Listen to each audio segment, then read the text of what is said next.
That's the sentence that kept circling in my mind that morning. Like a loose thread, I couldn't stop tugging, not because my mother Helen ever spoke from beyond the grave.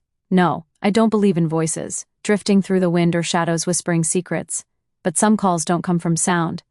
They come from guilt, from unfinished business, from the kind of truth a dying woman tries to pass on with her last breath. And on that 92nd morning after we buried her, I woke up with a weight in my chest so heavy it felt like she was sitting on the edge of my bed, waiting for me to stop running, waiting for me to face what she tried to tell me before she passed. I got out of bed slowly, my legs stiff from another night spent half awake, thinking about the things I didn't want to think about. When I made it to the kitchen, I stood there, just stood, staring at the sink full of last night's dishes like they were miles away from me. Turned the water on warm, cold, warm again. My hands trembled under the stream today. I whispered to myself, I'll go even then. My voice sounded like it belonged to someone else, a softer, smaller version of me. I reached for the towel, dried my hands, and caught my reflection in the microwave door.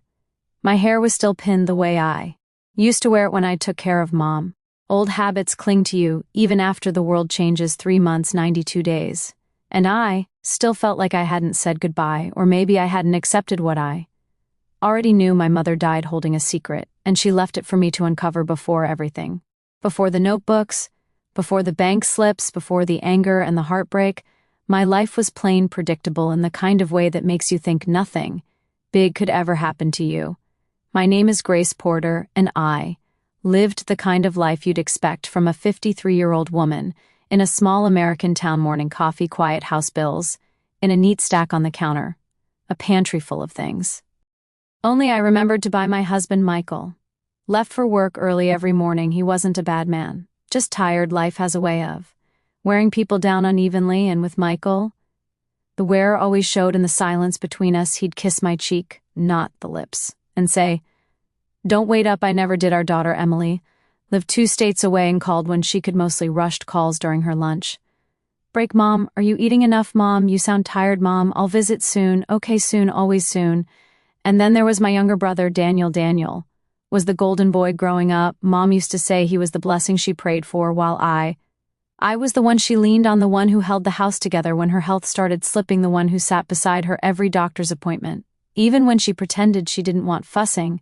But when her health took a sharp turn last year, Daniel stepped in, or I should say, Daniel appeared. He moved into her house temporarily, saying he wanted to take care of her.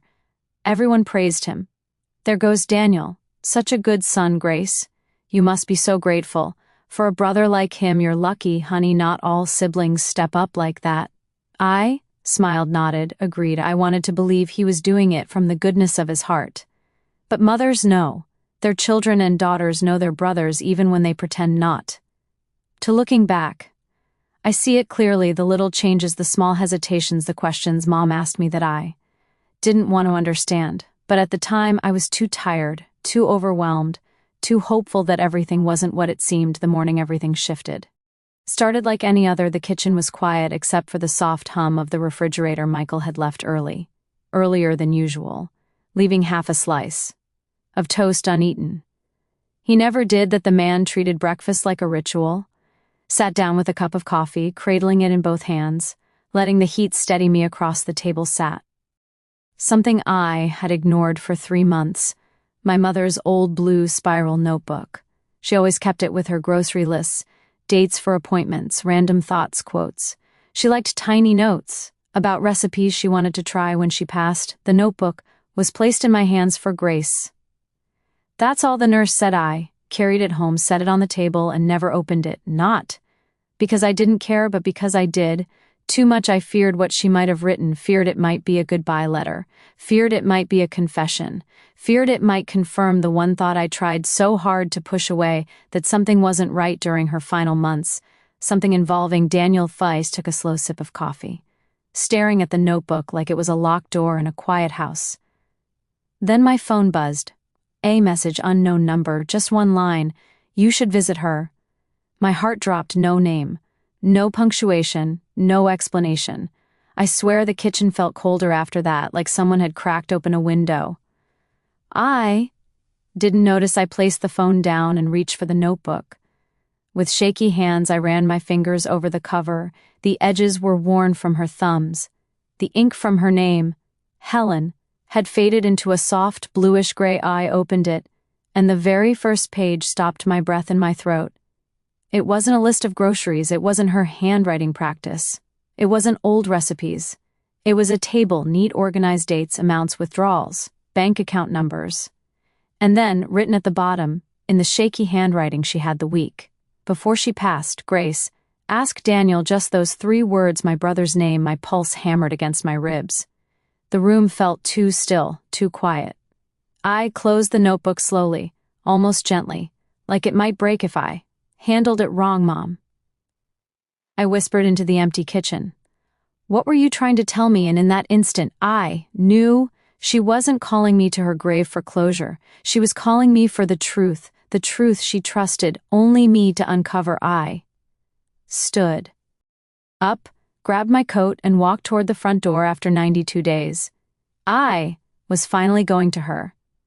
I drove to the cemetery with my hands clenched so tight around the steering wheel that my knuckles stayed white the entire ride. The road was familiar. I'd taken it dozens of times in those first few weeks after Mom passed.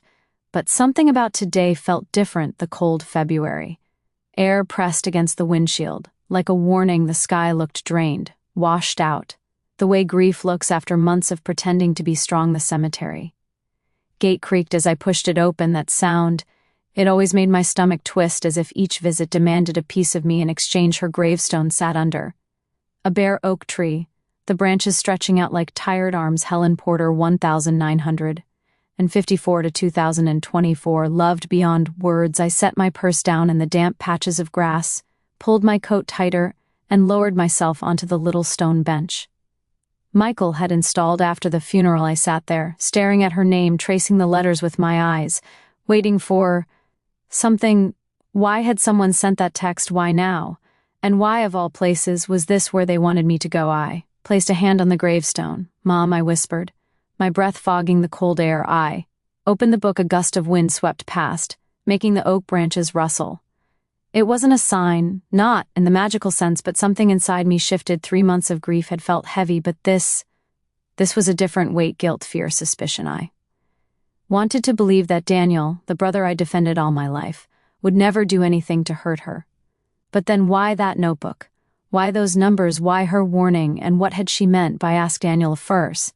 Sat there longer than I meant to, letting the cold seep into my bones, and then something happened that shouldn't have been possible.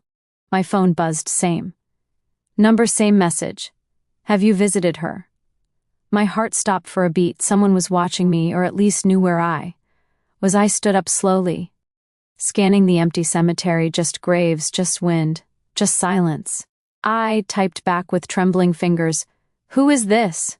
No reply. Not then, not for hours. I drove straight to Mom's house. It still smelled like her, lavender detergent and the vanilla candles she hoarded from every discount store in town. The living room sat untouched, the throw blanket folded neatly over the armchair, the framed crossword puzzle book still sitting on the table where she left it. Walking in felt like stepping into a paused memory. I never sold the place, never rented it, couldn't. It was the only thing I had left of her that felt real. I turned on the lights, took a deep breath, and braced myself. I wasn't here to mourn today. I was here to look for answers. Daniel had kept most of her paperwork in the small desk in her bedroom. Avoided that room for months. Something about stepping into a mother's space after she's gone feels like trespassing, even when she's the one who raised you. The room smelled faintly of lotion and peppermint. Her bedside lamp still had the bookmark she placed there the night she went to the hospital. I opened the desk drawer. Folders, receipts, medication lists, all neatly arranged. Daniel's neatness, not hers. I flipped through the first folder, medical expenses, everything looked legitimate. The second folder, insurance forms, also clean. Then the third folder, bank statements. My stomach tightened. Pages upon pages of withdrawals, mostly small amounts, 50 here, 100 there, but then larger sums, $2,000, $3,500. Over the span of just 4 months before she passed. Withdrawals. She never mentioned withdrawals. She physically couldn't have made a loan. Not in the condition she was in. My mother, The woman who repeated every nickel and dime spent at the grocery store to make sure we didn't overspend, was draining. Her account, no. Someone else was. My hand flew to my mouth. Daniel, what did you do? I kept going, flipping pages faster now, my heart pounding. Then I saw a signature. Not hers, a sloppy version of her name letters formed like someone guessing rather than knowing. Someone had been forging documents. Someone close, someone she trusted. I sank into her chair, clutching the papers against my chest. I didn't want to jump to conclusions. I didn't want to believe my own brother could do something like this. But the notebook, the bank statements, the text message, it all pointed to one person still. I needed to know. I needed proof. My phone buzzed again, same number. Check the basement. A cold wave rolled through me. I hadn't mentioned being here to anyone. I hadn't told a soul. I was looking into the paperwork. Someone knew where I was, knew what I was doing, knew more than I did. The basement door sat across the hall, slightly ajar, as if waiting. Mom hardly used the basement. She hated the stairs, hated the dark. If something was down there, someone put it there, someone who thought I'd never look. My fingers shook as I reached for the doorknob. I pulled it open. The air smelled musty, cold, untouched. My pulse thudded in my ears. I flipped the light switch. Dim light flickered over the stairs for a long moment. I couldn't move then. One step, another slow, cautious heart pounding halfway down the stairs. I froze, not because I saw something, but because I heard something soft, metallic, a faint clink, as if someone had just moved something they didn't want me to find. Stood on the basement steps, holding my breath, trying to place the sound. Clink. It was faint, too faint to be anything big. Not a person, not footsteps, more like metal tapping metal. A shift to scrape something that wasn't supposed to move. Moving, my hand tightened on the railing. Hello, I called out, though I already knew no one would answer. The basement wasn't big, just a storage space with a washer, dryer, and a few old shelves. The air smelled of dust and mildew, the kind of scent that clung to forgotten things. I reached the bottom of the stairs and stood still, listening. Nothing. Only the hum of the old freezer in the corner. But that little metallic sound had come from somewhere close. I stepped forward cautiously, my shoes crunching lightly against stray gravel and paint chips. Every inch of my skin felt wired, alert, tight like a pulled string ready to snap. I scanned the space. The usual things were there: cardboard boxes labeled winter coats, Christmas decorations, old photos, all untouched, all covered in the same thin layer of dust that said no one had been down here in months. Except something was different. A small metal lockbox, one I'd never seen before, sat on top of the dryer. My heart thumped. Mom didn't own a lockbox. She kept everything in jars, notebooks, and dresser drawers. She was old-fashioned. That way, said lockboxes made her feel like she was hiding something. But here it was right in the open, waiting for me. And that sound, the metallic clink, must have come from it settling as the dryer vibrated slightly beneath it. I approached slowly. The box was dark gray, scuffed on the edges, and heavier than it looked. There was no label, no key. I lifted it and heard the dull thud of papers inside. For a moment, I just stood there holding it, feeling its weight that didn't belong, weight my mother didn't place, weight that whispered of secrets. I took it upstairs, out of the cold, out of the shadows, and set it on the kitchen table. The house was quiet except for my own heartbeat. I tried the latch, locked, of course. I searched drawers, cabinets, her sewing kit, the little glass dish where she kept spare keys. Nothing. Finally, in the very bottom of her dresser, tucked inside an old sock, I found a tiny gold key. My breath caught it, fit perfectly. I sat down at the table, inhaled once, and turned the key. Click. The sound was small, but it felt like a door opening in my chest. I lifted the lid. Inside were folded documents, printed emails, yellow sticky notes. In her handwriting, 2 photographs, and on top of everything, a small sheet of paper with shaky words. Grace, if you're reading this, I was right. My vision blurred for a second. I blinked hard and kept going. The first document was a bank printout, not hers, Daniel's. I flipped through the pages, and each one punched a hole deeper in my stomach. Transfers, withdrawals, large deposits that appeared right after. Money disappeared from Mom's account. Almost identical amounts, almost identical dates. My hands turned cold. Daniel had been taking money from her. All those errands, medication runs, bills he handled for her, they weren't kindness, they were opportunities. He took advantage of her when she could barely walk. From the bedroom to the bathroom when she trusted him, when I trusted him, I covered my mouth with both hands, trying not to cry, but then there was a printed email. Mom had printed it herself, dated 2 months before she passed. It was from her bank.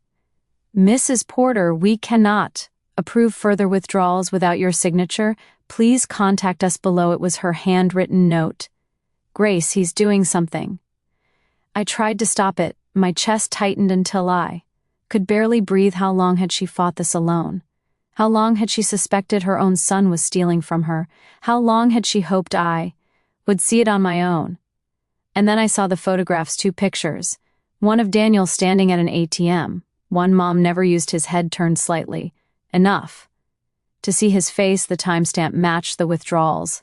The other photo, that one broke me. Mom in her hospital bed, eyes tired, face pale, holding the blue notebook in her hands, holding it like a shield, and behind her, barely in frame, was Daniel looking at her with something.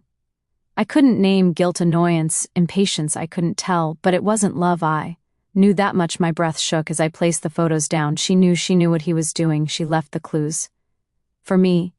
And suddenly I realized something else. The lockbox wasn't hidden. It was left where I would find it, not too buried, not too obvious, almost like she expected someone to warn me, someone who might send a text message, someone who didn't want Daniel to know they were involved. My phone buzzed again. A new message, same number. "Now do you understand?" My heart stopped. I typed, hands trembling. "Who are you? What do you want from me?" 3 dots appeared, then disappeared, then appeared again. Finally, "I want you to know the truth before he ruins your life too." A chill ran through me. Daniel, the message continued. "He's coming to the house. You need to leave." I froze. Every hair on my arm stood on end. Leave? Why? How did they know? My hands shook as I typed, "How do you know he's coming?" No response. I stood up slowly, listening, and then the crunch of gravel outside, car tires pulling into the driveway. My blood ran cold. Daniel, here now. Before I could think, before I could even breathe, a knock sounded at the front door, hard, sharp. Too familiar. Grace, Daniel's voice, too calm, too steady. "Open the door, we need to talk." Froze where I stood. Daniel's shadow moved behind the frosted glass of the front door. Tall, still, patient in that unsettling way he had when he already knew the outcome of a conversation, a version of him that didn't belong to the brother I grew up with. My heart thudded so hard I could feel it in my teeth. "Grace," he called again, this time firmer. "I know you're in there. Your car is outside." I pressed my back against the kitchen counter, steadying myself. The lockbox sat open on the table. The documents scattered, the photos out in plain view. If Daniel walked in and saw all that, I didn't know what he would. Not knowing, that was the frightening part. My phone buzzed, same number, same sender. "Do not open the door." I held the phone so tightly my fingers ached. Daniel knocked. Again, 3 hard hits. "Grace, come on." His voice slipped. Just for a second, not angry, not demanding, but worried, that worried tone. It threw me straight back into childhood, when he'd knock on my door after we fought, when he'd say, "Grace, please let me explain," but the boy who used to knock gently didn't exist anymore, or maybe I didn't know him as well as I thought I did. I took a breath and forced my voice to stay steady. "Daniel, I'm busy right now." Busy, his tone sharpened. "I see the lights on and your coat on the hook and your shoes by the door. Why are you lying?" My throat clenched. He was watching the house, studying everything, noticing things most people would overlook, not the behavior of an innocent man. I swallowed. "Daniel, now's not a good time." A beat of silence. Then softly, "What did you find?" The words sliced through me. He knew exactly what I was doing. My hands trembled. "Grace," he continued, his voice low, "open the door. We can talk about this before it gets out of hand."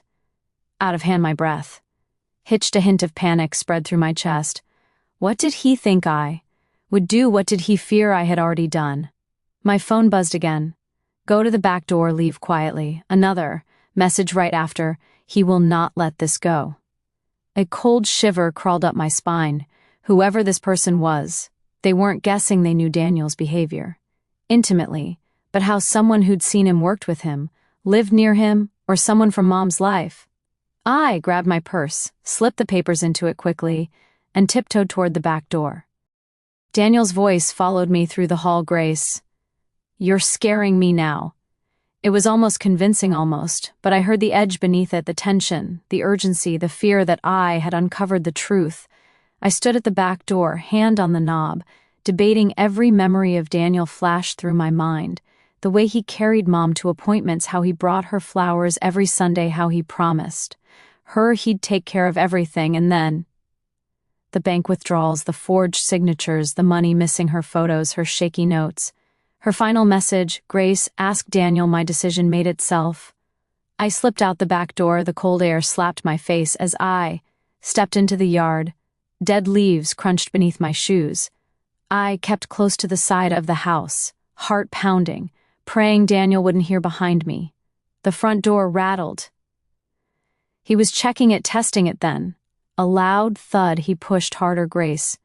His voice wasn't gentle anymore. I didn't wait. I hurried to my car, fumbling with the keys, hands shaking violently. The phone buzzed for the third time. "Hurry, he's not." Alone, my stomach dropped. Not alone. I whipped around, scanning the yard, the driveway, the shadows. No one, but I couldn't take the chance. I jumped into the car, locked the doors, and turned the key. The engine sputtered. "Not now, please, God. Not now." It caught. I backed out of the driveway, just as Daniel came around the corner of the house. Eyes wide. Panic etched across his face. He shouted something, but I couldn't hear. I couldn't slow down. Couldn't stop. I drove off fast, my hands trembling around the steering wheel. When I was finally several blocks away, I pulled into an empty parking lot behind the old library and let the tears come, the kind that shake the whole body, the kind that tastes like fear and betrayal. I pressed my forehead against the steering wheel and cried until my chest ached. Daniel had deceived our mother, taken from her, hidden things, lied, but the worst part, my mother had tried to tell me, and I didn't listen, not until she was gone. When I finally calmed down, I reached for my phone. Another message waited. "You're safe for now." My heart knocked against my ribs. "Who are you?" I typed again. "Why are you helping me?" The reply came slower this time. "Because I helped your mother and she trusted me with everything she couldn't say to you." My breath caught. My mother had someone she confided in, someone she trusted with her fears, someone who knew Daniel was stealing from her. I typed, "Tell me who you are then." 3 dots. They stayed for several seconds, then disappeared, then reappeared. Finally, "My name is Sarah. I used to be your mother's nurse." Everything inside me went cold. Mom had a nurse I'd never met. A nurse Daniel never mentioned. A nurse who somehow knew everything. Something wasn't adding up. Not even close. I stared at my phone for what felt like hours, watching Sarah's name glow on the screen. Mom's nurse. Someone I had never met, someone Daniel never mentioned. And yet, she knew everything. I knew one thing for certain. I could no longer sit back. I couldn't pretend that the world was the same as it had been just days ago. Mom's voice echoed in my memory. Soft, trembling, fragile. "Grace, ask Daniel." Those words were no longer a whisper in my mind. They were a command. A plea, a warning. I started my car again, this time driving with purpose, retracing the familiar streets back toward my neighborhood. My hands gripped the wheel so tightly my knuckles went white. Every stoplight felt like a countdown. Every shadow along the sidewalk made my heart jump. I parked a few blocks from Daniel's house. If I went in openly, he'd know immediately what I was doing. I needed a plan. I dialed Sarah's number. "Grace." Her voice was soft, yet firm. "I'm glad you called. I don't know what to do, Sarah. Daniel, he's dangerous. He found me. I stopped, trembling. "I know," she said, almost gently. "That's why you must stay calm and you must listen."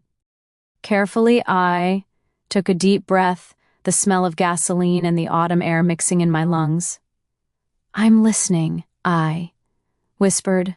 "Daniel has been taking your mother's money for months. Your mother discovered it, confronted, and he promised to make it right, but we both knew he wouldn't.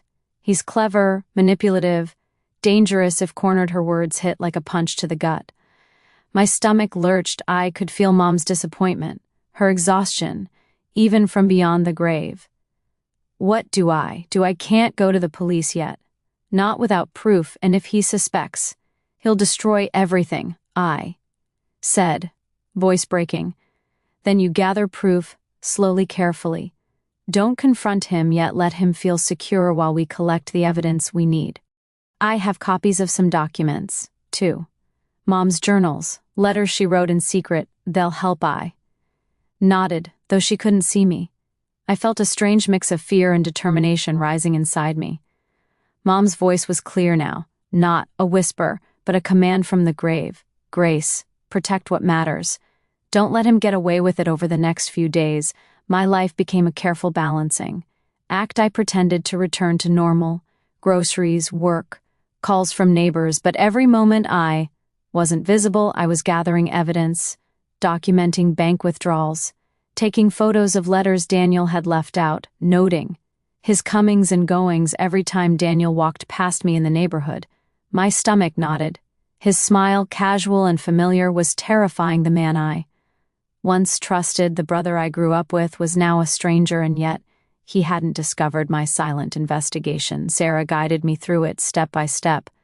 Leave nothing to chance, one slip and he'll know, she said. Then one evening, while I was scanning documents in my kitchen, I heard a soft knock. At the window I froze, my heart stopped. A shadow moved outside. It wasn't Daniel, it was someone smaller, quicker. I opened the window cautiously. Grace, a familiar, low voice whispered. I jumped back. It was Sarah, holding a thick envelope. I brought everything your mother wanted you to see. She said, don't open it here, take it home and be careful. Daniel is unpredictable. I've seen it before.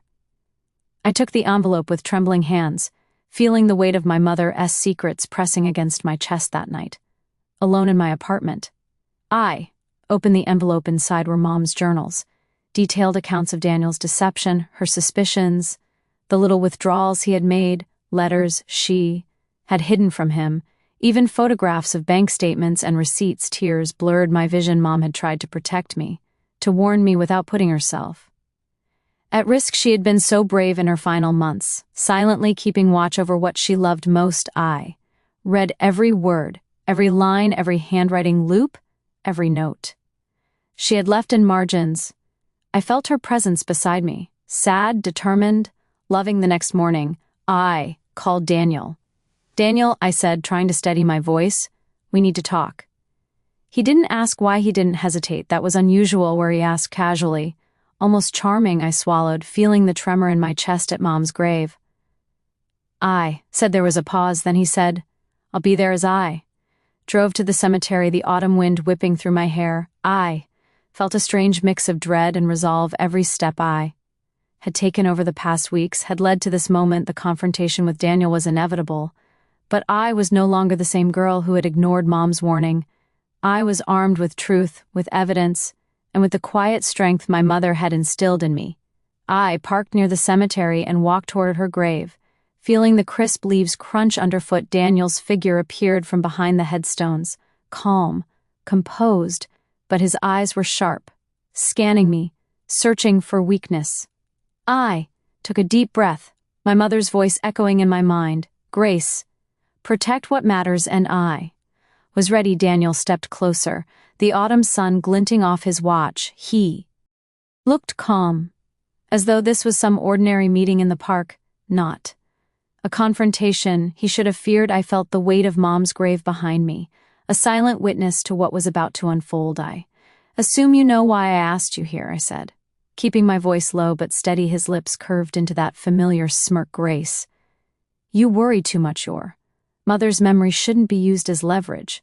My stomach twisted. Every word he said felt like a blade against my chest, yet I forced myself to breathe. I pulled out the envelope, the journals, the letters, the bank statements.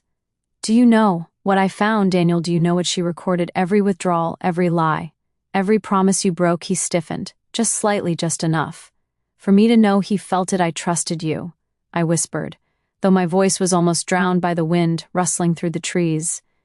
I loved you as my brother, and you You stole from her, from me, from the memory of everything she worked for. Daniel's eyes flickered, something almost like guilt, but it was fleeting. He opened his mouth, then closed it again.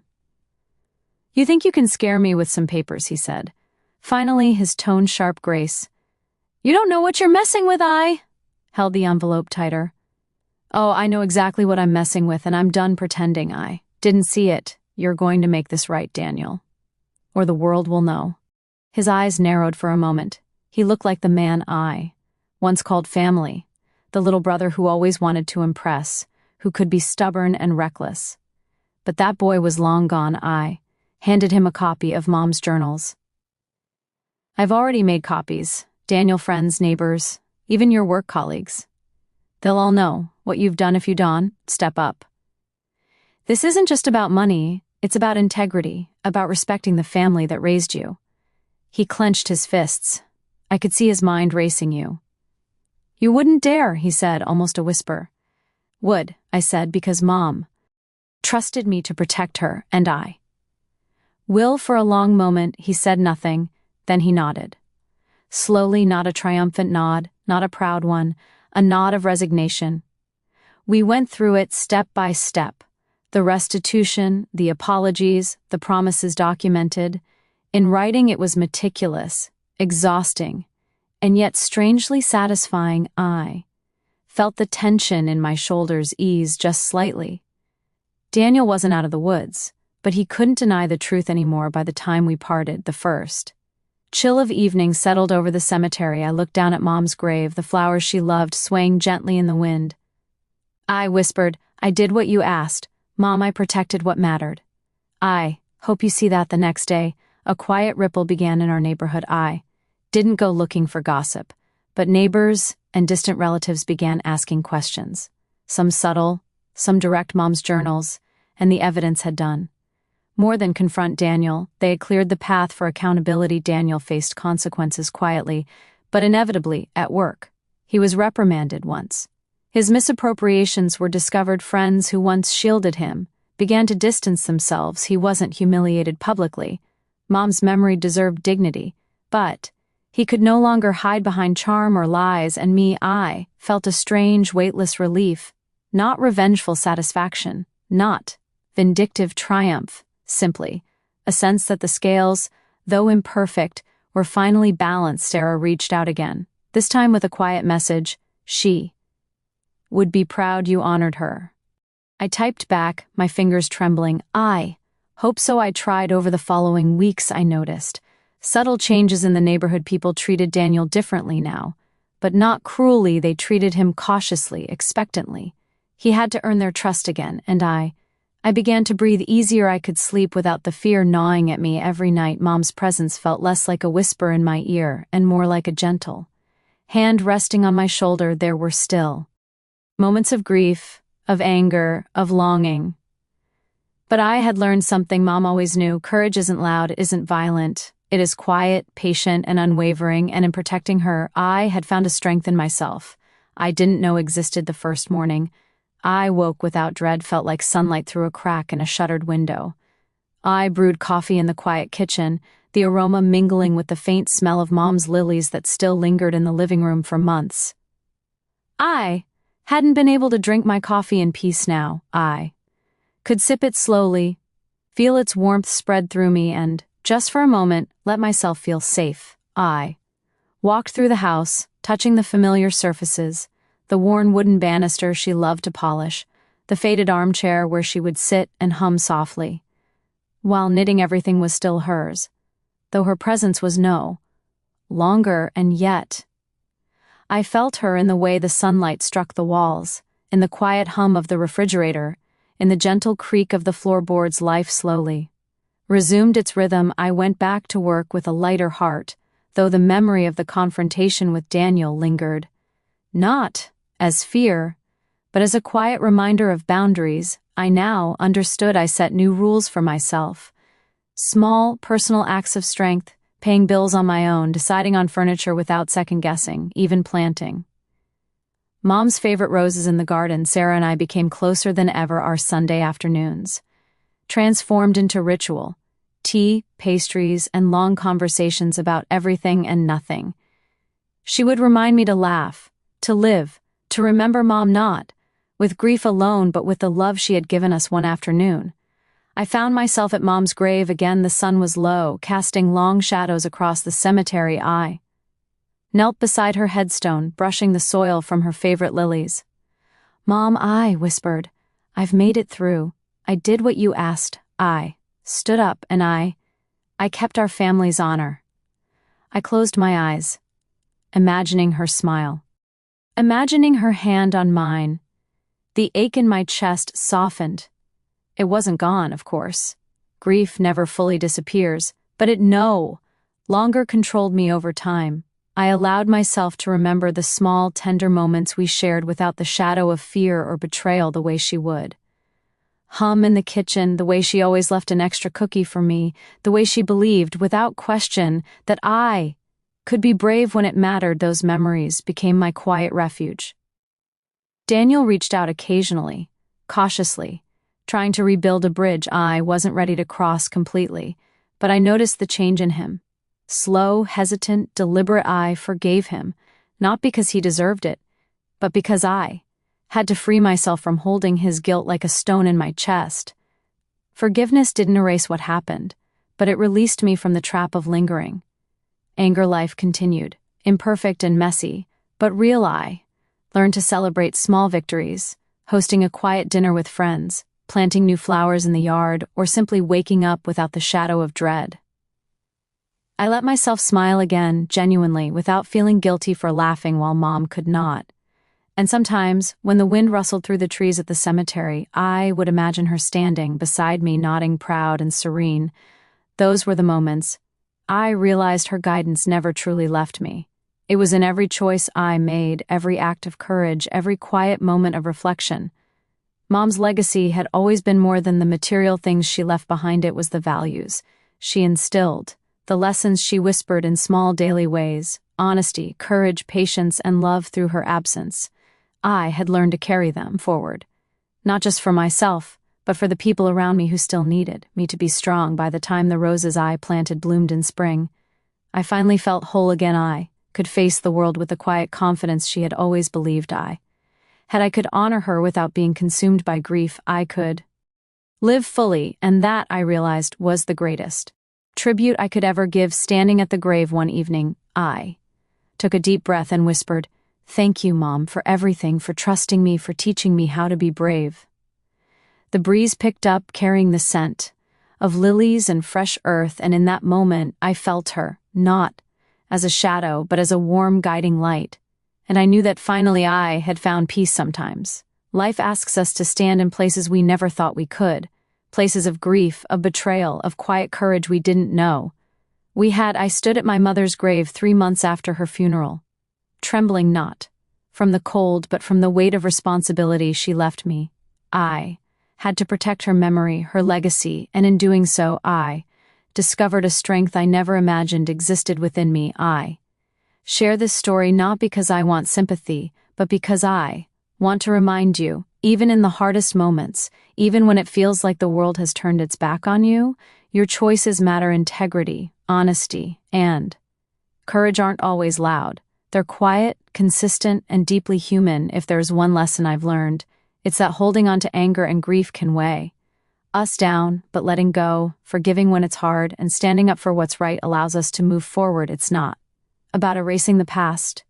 It's about learning from it, honoring those we've lost, and living a life they would be proud to see. I often wonder, even now, if Mom could see me, would she be proud? I like to think she is, and that gives me peace. So I ask you, dear listener, how do you honor the people you love, even after they are gone? How do you carry their lessons forward in your own life? If this story touched you, gave you courage, or reminded you of someone you've lost, please share your thoughts in the comments. Let's hold space for one another, just as I held space for my mother. And if you want to hear more stories like this, stories of love, family, heartbreak, and hope, please consider subscribing and supporting the channel. Remember, courage isn't always in grand gestures. Sometimes it's in showing up, whispering the truth, and standing steady even. When no one is watching, that is how we honor those we've loved, and that is how we heal.